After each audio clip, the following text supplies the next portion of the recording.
Assalamualaikum warahmatullahi wabarakatuh. Kembali lagi bersama saya, Kang Irwan, di mata pelajaran Sosiologi kelas 12. Di materi atau bab permasalahan sosial akibat pengaruh globalisasi.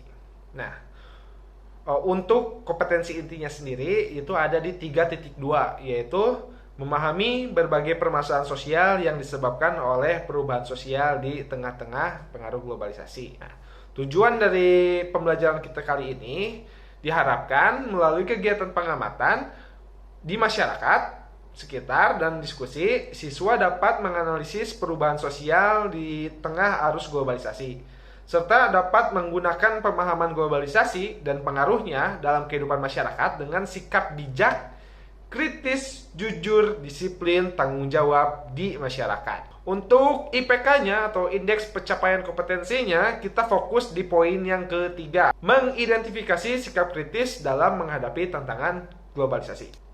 Nah, sebelum kita masuk ke materi, kita ingat kembali apa sih pengertian dari globalisasi. Nah, globalisasi sendiri disimpulkan sebagai proses perubahan mendunia tanpa mengenal batas wilayah. Misalkannya saja adalah COVID-19 ini. Awalnya itu hanya terjadi di Wuhan. Cuman karena kita nih ada di zaman yang globalisasi, akhirnya virus ini menyebar ke seluruh dunia.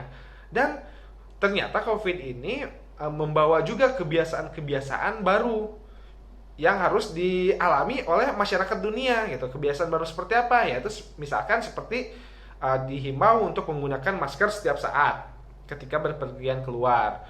Terus rajin cuci tangan. Terus menjaga pola hidup sehat. Selanjutnya, globalisasi juga dapat diartikan sebagai keterkaitan dan ketergantungan antar bangsa dan antar manusia di seluruh dunia, baik melalui perdagangan, karena masyarakat dunia sekarang sudah masuk ke pasar bebas ya. Investasi, orang luar negeri bisa berinvestasi ke Indonesia, baik begitu juga sebaliknya orang Indonesia bisa berinvestasi ke luar negeri, dan bentuk-bentuk interaksi lainnya, baik itu seperti interaksi sosial, budaya, ideologi, politik, dan lain-lain. Sehingga batas-batas suatu negara ini menjadi sempit atau semakin memudar. Nah, masih mengingat kembali apa sih dampak globalisasi?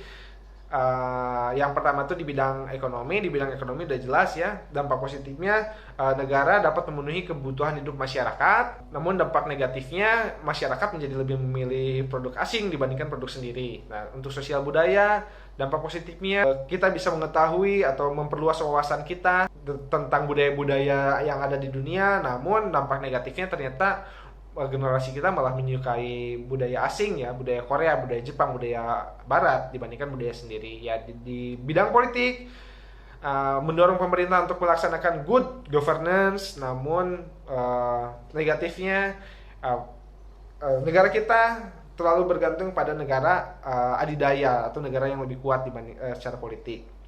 Dan yang paling penting juga adalah mengenai kerusakan lingkungan, karena globalisasi pun adalah faktor penyebab dari adanya kerusakan lingkungan secara global. Masuk ke materi, yaitu sikap kritis dalam menghadapi tantangan dan globalisasi. Gimana ya cara bersikap kritisnya? Nah, jadi berpikir kritis itu mendorong seseorang mampu memahami permasalahan sosial di lingkungan. Tapi paham aja tidak cukup, bosku. Harus ditambah dengan sikap yang kritis, maka Anda semua, generasi muda, dan masyarakat pada umumnya dapat mengatasi permasalahan sosial akibat globalisasi. Berikut merupakan beberapa upaya kritis dalam menghadapi tantangan global berdasarkan berbagai buku rujukan tentunya ya. Yang pertama itu adalah meningkatkan kualitas sumber daya manusia. Yang kedua itu adalah berpegang teguh pada norma sosial dan bangga terhadap identitas bangsa. Yang ketiga itu mewujudkan globalisasi, dan yang keempat menerapkan gaya hidup yang ramah lingkungan. Nah, kita lanjut masuk ke yang pertama, yaitu meningkatkan kualitas sumber daya manusia. Nah, menurut Anda sendiri, seberapa penting sih peningkatan sumber daya manusia itu khususnya bagi Indonesia? Dalam menghadapi globalisasi, masyarakat Indonesia dituntut mampu bersaing dengan sumber daya di negara lain. Karena Semakin rendah tingkat sumber daya manusia sebuah negara akan menimbulkan permasalahan sosial seperti pengangguran, kemiskinan, dan maraknya kelompok marginal. Apalagi sekarang masyarakat Indonesia harus bisa bersaing dengan sumber daya manusia dari negara lain ya. Nah, untuk itu maka ada berbagai upaya yang dilakukan pemerintah agar dapat meningkatkan sumber daya manusia. Yang pertama itu adalah membangun akses, kualitas, dan pemerataan pendidikan di berbagai wilayah. Yang kedua, itu adalah meningkatkan mutu wajib belajar menjadi 12 tahun. Nah, seperti yang kita ketahui bahwa akses pendidikan di Indonesia ini atau pemerataan pendidikan di Indonesia ini masih belum merata seluruhnya di Indonesia. Nah, bagaimana mungkin masyarakat bisa mendapatkan haknya untuk belajar, untuk mendapatkan pendidikan, sedangkan bangunan sekolahnya aja nggak ada, sedangkan akses menuju ke sekolahnya saja masih terbatas. Bahkan ada seperti yang digambar harus bertaruh dengan nyawa gitu hanya untuk melaksanakan sekolah. Dan yang kedua tuh ya kalau misalkan mutu wajib belajar yang udah menjadi 12 tahun, maka secara otomatis itu dapat men-trigger kesempatan belajar, kesempatan memperoleh pendidikan untuk ke jenjang yang lebih tinggi, lebih besar dibandingkan wajib belajar 9 tahun. Yang ketiga yaitu memperluas akses kesehatan masyarakat. Nah, bagaimana mungkin masyarakat ini bisa pintar kalau misalkan masyarakatnya sakit-sakitan gitu kan, kalau masyarakatnya tidak memperoleh kesehatan yang baik gitu. Karena banyak saudara-saudara kita yang justru jangankan untuk belajar itu, untuk mendapatkan gizi yang baik aja masih perlu usaha yang keras gitu ya, seperti teman-teman kita yang ada di gambar ini ya. Yang selanjutnya itu adalah mengembangkan pemberdayaan masyarakat dan kepemudaan. Nah, seperti pada gambar ini bahwa 24,15% dari total penduduk Indonesia itu adalah pemuda, yaitu sekitar 63 juta jiwa. Artinya apa? Artinya bahwa kalian generasi muda adalah generasi emas yang seharusnya bisa mengangkat nama Indonesia, mengangkat perekonomian Indonesia, mengangkat bangsa Indonesia menjadi derajatnya menjadi lebih baik, menjadi macan di Asia gitu, menjadi macan di dunia. Karena semua kegiatan perekonomian, semua kegiatan pemerintahan, semua kegiatan politik suatu saat nanti ada di tangan kalian gitu. Maka kalian wajib belajar dengan sungguh-sungguh, dengan semangat yang luar biasa tentunya. Selanjutnya itu adalah meningkatkan kualitas tenaga kerja melalui berbagai pelatihan kerja dan soft skill. Nah, pemerintah sendiri telah melaksanakan ya, dengan adanya program yang baru-baru ini dilaksanakan itu Kartu Prakerja. Nah, sebelum itu juga ada yang disebut dengan BLK atau Balai Latihan Kerja. Nah, di BLK ini banyak pelatihan-pelatihan yang diselenggarakan, mulai dari pelatihan menjahit, pelatihan kelas, pelatihan komputer, dan lain sebagainya. Semua itu tujuannya untuk meningkatkan sumber daya manusia. Yang kedua itu adalah berpegang teguh pada norma sosial dan bangga terhadap identitas bangsa. Nah, karena gini, kualitas sumber daya manusia saja tidak cukup dari aspek intelektualitas saja kawan, nggak cukup cuma dari sini aja, tapi juga harus dari aspek kepribadian dan spiritualitas. Nah, kenapa seperti itu? Karena banyak kok orang pinter tapi malah jadi korupsi. Bentengi diri kalian dengan agama gitu. Karena Pancasila ayat pertamanya itu adalah ketuhanan yang Maha Esa. Maka dari itu kita sebagai bangsa Indonesia yang berideologikan Pancasila, kuatkanlah, masukkanlah nilai-nilai agamis, spiritualitas ke dalam kepribadian kalian. Karena ajaran agama apapun pasti akan mengarahkan kalian kepada hal-hal yang bersifat baik. Dan yang kedua, itu jangan pernah menganggap nilai-nilai luhur bangsa merupakan hal yang ketinggalan zaman. Kita patut bangga dengan beragam budaya yang kita miliki, karena hal tersebut adalah karakter dari bangsa Indonesia.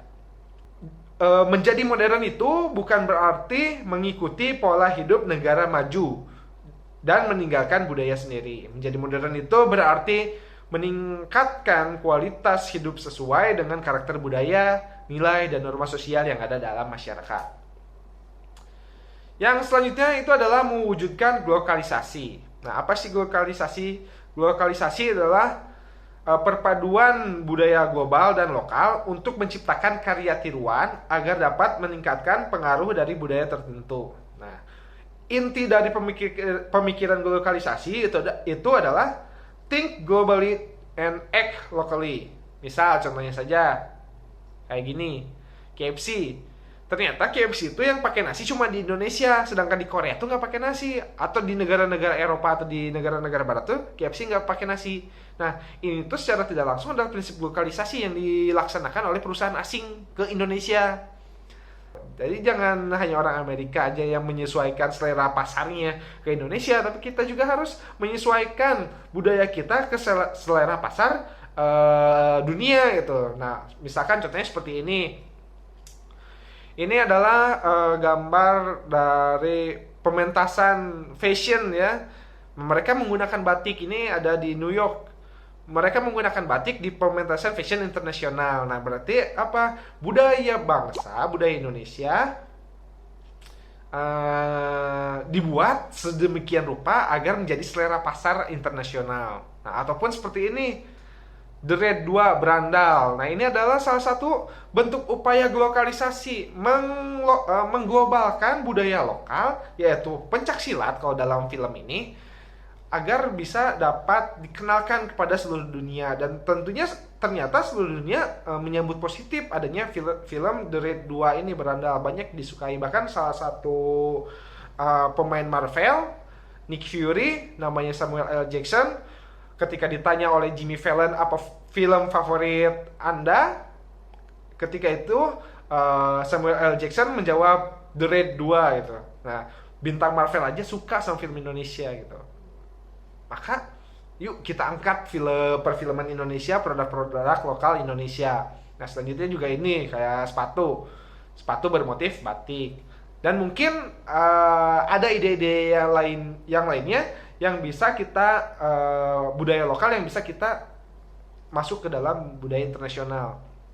Nah, dan mungkin ide itu adalah yang akan kalian cetuskan suatu saat nanti ketika kalian menjadi seorang wirausaha. Selanjutnya itu adalah menerapkan gaya hidup ramah lingkungan. Nah, menerapkan hidup gaya ramah lingkungan ini dengan berbagai cara tentunya. Yang pertama itu adalah dengan mengurangi sampah plastik. Nah, mengurangi sampah plastik tuh prinsipnya itu adalah 5R.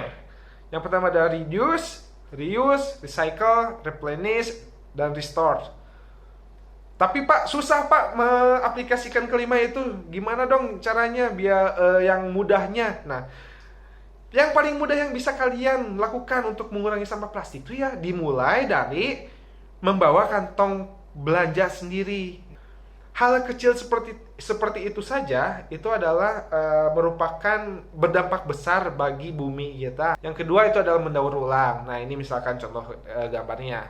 Nah, bisa nggak kalian membuat kerajinan tangan kayak seperti ini? Kalau misalkan kalian nggak punya kemampuan seperti ini dan nggak mau belajar untuk untuk membuat kerajinan tangan seperti ini, ya langkah yang kalian bisa lakukan adalah ikut program bank sampah gitu. Karena dengan kalian mengikuti program bank sampah, maka secara tidak langsung kalian telah melakukan daur ulang.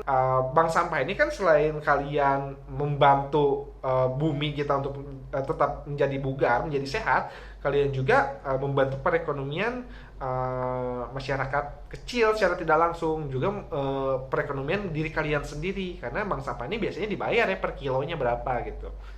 Next, selanjutnya adalah melakukan penanaman pohon. Nah, kalau misalkan ada nih di komplek kalian ada lapangan kosong, yuk kita tanam pohon buah gitu. Karena kalau misalkan kita menanam pohon buah, selain kita merasakan kesejukan dari pohon tersebut, kita juga mendapatkan hasil. Hasilnya apa ya? Buah yang bisa kita nikmati. Dan yang terakhir itu adalah hemat energi. Hemat energi dengan cara cabut listrik bila tidak digunakan, tutup keran bila tidak digunakan, bisa mematikan AC kalau tidak digunakan, mematikan lampu dan sebagainya. Nah, perilaku-perilaku hemat energi ini selain juga untuk gaya hidup ramah lingkungan, tapi juga sekalian kalian membantu orang tua kalian itu agar gak terlalu bayar mahal listrik setiap bulannya. Nah, sampai di sini ada yang mau ditanyakan dulu? Semoga penjelasan saya ini tidak memuaskan rasa keingintahuan kalian, sehingga kalian baca-baca lagi di referensi yang lainnya. Mungkin cukup sekian yang bisa saya sampaikan. Mohon maaf kalau misalkan banyak kekurangannya. Assalamualaikum warahmatullahi wabarakatuh.